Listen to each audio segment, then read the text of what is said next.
Cerita Angel Elga yang jadi mualaf saat dinikahi Rhoma Irama. Selebritas Angel Elga berbagi cerita tentang perjalanan spiritualnya setelah memutuskan mualaf di sekitar tahun 2003. Angel Elga memutuskan mualaf karena menikah siri dengan Raja Dangdut Rhoma Irama. Dulu masih muda harus Islam atau apa enggak?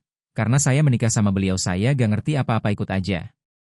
Saya gak ngerti Islam kayak apa ikut aja, kata Angel Elga kepada wartakotalive.com. Angel mengakui keputusannya untuk mualaf bertentangan dengan keluarganya.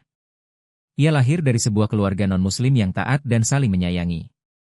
Angel mengakui sang kakak adalah seorang pendeta. Ia tumbuh dari keluarga yang rukun dan penuh kasih sayang. Saat saya mualaf respon keluarga sangat tidak baik. Saya hampir 15 tahun tidak bertemu sama keluarga saya. Ibarat kata dicoret dari keluarga, ucapnya. Angel mengakui langkahnya untuk menjadi seorang muslim sangat berat. Karena ia harus bertentangan dari dalam keluarganya sendiri. Akan tetapi, Angel tak mau larut akan kesedihan. Dirinya melanjutkan hidup dengan keyakinan berbeda dengan keluarganya sendiri.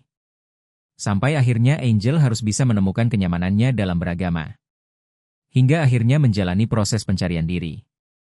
Berjalannya waktu dan terus istiqomah, Angel Elga bersyukur keluarganya kembali menerima dirinya ketika memiliki seorang anak tahun 2012. Angel Elga mengakui sang anak jadi sebuah kunci perdamaian antara dirinya dan keluarga besar.